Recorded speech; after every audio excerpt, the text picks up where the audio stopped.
நான் உனக்காக யுத்தம் பண்ணுவேன், நான் உனக்காக யுத்தம் பண்ணுவேன். ஒருவேளை உங்களுக்காக வழக்காடுவதற்கு, உங்களுக்காக யுத்தம் பண்ணுவதற்கு, உங்களுக்காக பேசுவதற்கு யாருமே இல்லாத ஒரு சூழ்நிலையிலே இந்த சத்தத்தை கேட்டுக்கொண்டே இருக்கலாம். எதிரி நாளுக்கு நாள் வளர்ந்துட்டே இருக்கலாம். எதிரி நாளுக்கு நாள் உங்களை தொந்தரவு பண்ணிட்டே இருக்கலாம். ஐயோ, இவனை யாரும் அடக்க மாட்டாங்களா, இவங்களை யாரும் அடக்க முடியாதா, நம்மளை பேசுகிறத அவங்க நிறுத்த மாட்டாங்களா, நமக்கு விரோதமா எத்தனை நாள் இவங்க எழும்பி நிற்பாங்க.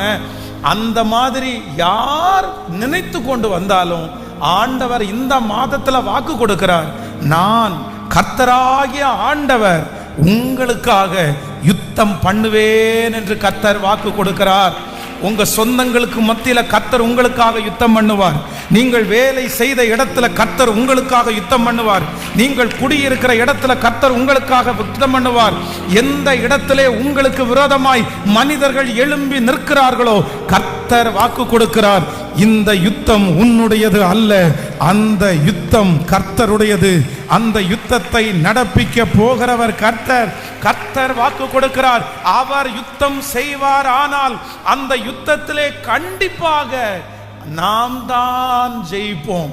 ஏனென்றால் அவர் யுத்தத்திலே பெரிய தேவன். ஹல்லேலூயா! கரங்களை அசைத்து ஒரு ஹல்லேலூயா சொல்லலாம். என் தேவன் எனக்காக யுத்தம் பண்ணுகிறவர்.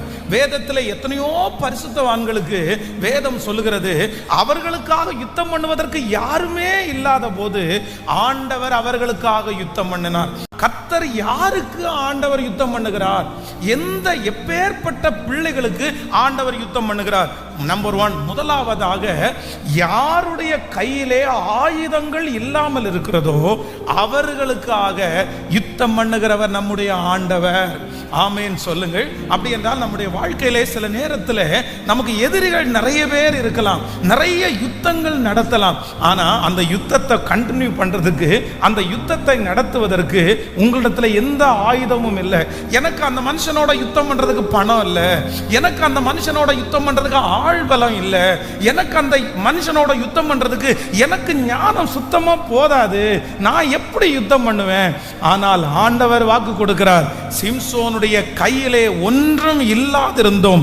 அந்த சிங்கம் எதிர்பட்ட போது அந்த சிங்கத்தை தன்னுடைய கைகளினாலே கிழித்து அன்றைக்கு சிம்சோனை ஜெயிக்க பண்ணின கர்த்தர் வாக்கு கொடுக்கிறார், நான் உனக்காக யுத்தம் பண்ணுவேன்.